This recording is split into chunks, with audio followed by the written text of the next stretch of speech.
And now, it's time for another Dice Tower review with Tom Vasel. Hey folks, Tom Vasel here, and today we're taking a look at Guildhall Fantasy Alliance. Now, Guildhall Fantasy is a reworking of a game called Guildhall. They actually came out with two versions of Guildhall. They've rethemed it and remixed it up. There are now three sets of Guildhall Fantasy. There is Alliance and Fellowship and Coalition. You can mix and match them, and I'm going to talk about that in a different video. In this one, I'm just going to look at this specific one, which is a complete game in and of itself. So here we go. We're going to take a look at this game, Guildhall Alliance. Let's go.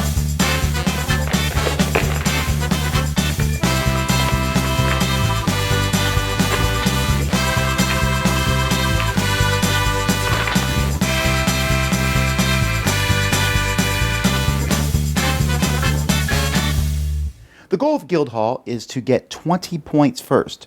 There are two ways to get points, through victory point tokens and through getting these cards in the middle, which are worth the number of points shown on them. You have a big deck of cards, and this card is made up of 6 different characters: the Wizard, the Spellblade, the Assassin, the Marshal, the Scion, and the Shaman. Each of these cards comes in 5 different colors, and I believe there's 4 copies of each card. So there's 4 yellow Shamans, 4 red Shamans, 4 purple Shamans, etc., etc. So you're going to shuffle these cards, and each player is going to start with 9 cards, and they're going to place 3 face up in front of them. So maybe I'll place those 3 in front of me. On a player's turn, they have 2 actions. There are 3 different things they can do. You can do the same action twice. One of the actions is you can discard as many cards from your hand as you want, and then draw up to 6. So I could take that as my first action. I could take it as my second action. But the main action that you're going to be doing is by playing a card. Now, when you play a card, you're going to play it on the table. If there's no other of that card, you put it by itself. But if there is one already, like this is a red Spellblade, and I already have a purple Spellblade, you put them together. That group of Spellblades is called a chapter. And your goal in this game is to put out the 5th of one of the chapters. So if you notice, I have a red Wizard. If I could put out all 5 colors of that chapter, then I will instantly turn that chapter over. And as one of my future actions, I can discard a chapter to take a point card. So I could discard this to get 5 points, or I could discard it to get only 4 points, but then I get to draw 5 cards in my hand. Or I could discard it to get 3 points, but then I get to steal a victory point from an opponent. And so you have to decide. In fact, some of the cards, if you have 2 chapters, like this one will give you 9 points. This one will give you 7 points, but you can then immediately take 2 more actions. So there's always 5 cards in the middle. If you discard an action, you'll discard all the cards in that chapter, take the card, do whatever it says, and then it's replaced with another card here. Now, when you play cards, you cannot play the exact same card that's already out there.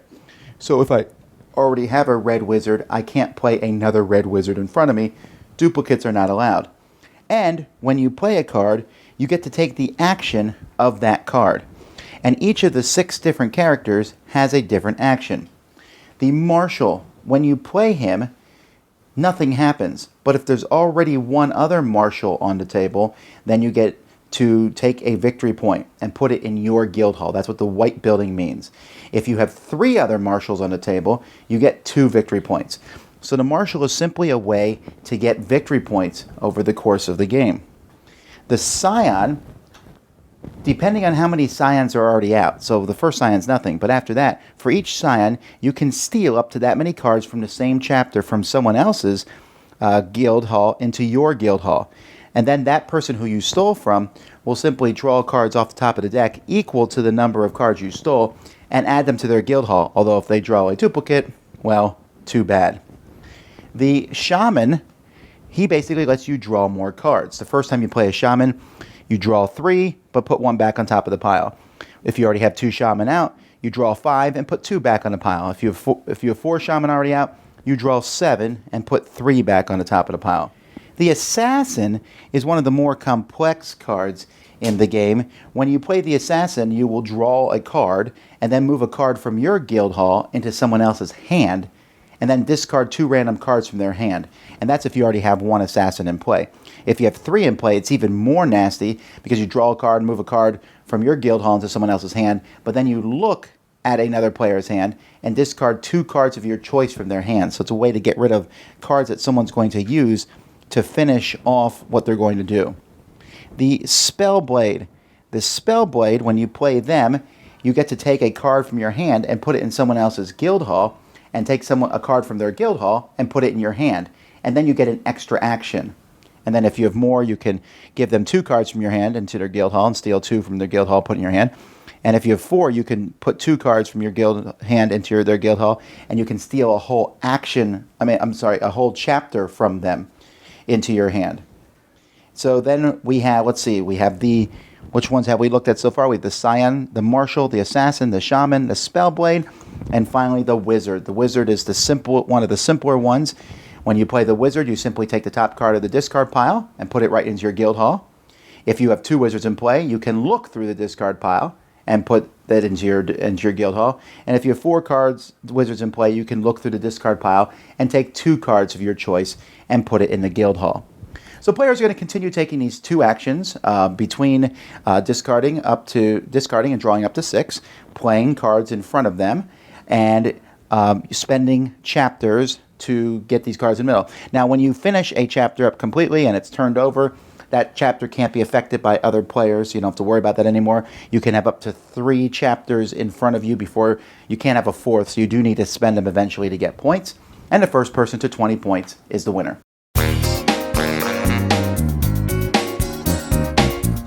Okay, overall, I really, really like Guildhall.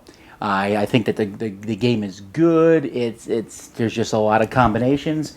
Each Guildhall set, including this one, comes with divider cards where you can divide the different things so you can mix and match them. Like I said, I'll talk about that in another video.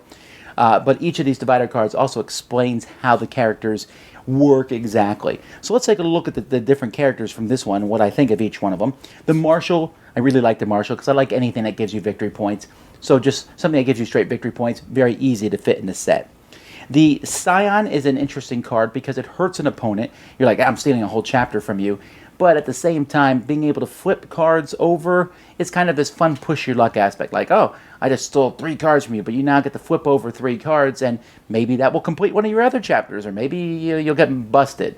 So it's a forced push your luck on somebody else, but at least it kind of takes the edge away from you to stealing one of their chapters. The Wizard's a very simple card, taking cards from discard pile, or especially taking 2 cards that you need at the end. Wizard's very useful. Shaman, very straightforward card. Take cards from the discard pile, add them to your in front of you in the guild. An easy, simple thing, and again, can be very useful with more of them. The 2 that people are probably not going to like as much is the Spellblade, where I'm essentially stealing cards from you, and then you get to take another action. Now, fortunately, you can only play 1 of each character per turn, so I can't Spellblade. So that's good. So the Spellblade is something you're going to want to do. It's just one of those cards that messes with your opponent. And the Assassin even more so, where you get to take cards out of an opponent's hand. And if you have 3 Assassins, that looking at someone's hand and taking 2, people are really going to dislike that card. And this kind of confirms what I think I've always thought about Guildhall, is that fewer players is better. I like it best with 2. 3 is good. 4 not so much. And the reason is not because of the take that aspect, it's because of the I got took aspect, or in the sense that messing with 3 other players, you can spread out the hatred, I guess, to some degree. But when it's your turn, you're like, ooh, I have 4. Yes, next turn I'm going to be able to put out the 5th. Yeah, 3 other players can mess with you before then. And the game takes that much longer. And so I think it's best with 2 back and forth. Yeah, some of these cards are mean, but they're mean, and then your opponents can be mean back, and it's like a concentrated back and forth between the different players. And this is a very good set. I like this one. I especially, even though the Assassin, I think the Assassin almost is too complex for this game. It's just like it does 3 different things. It still fits. I mean, it is the mean Assassin, and I really do like the Wizard and the Shaman and the Marshal. I mean, I think they're very simple ones. So this is an excellent set. That's Guildhall. What is this one? This is Alliance that we're talking about. I get them mixed up because they're often very similar. But anyway, certainly check it out. Dice Tower Judgment, excellent! Thanks so much for watching the Dice Tower videos. Find more great videos and reviews, as well as our top-rated audio podcast at Dicetower.com. You can also find other great shows at DicetowerNetwork.com. I'm Eric Summerer, and you've been watching The Dice Tower. The Dice Tower is sponsored by Cool Stuff Inc., where you can find great games for great prices. Cool Stuff in stock. Check them out at coolstuffinc.com. Shut the door! There.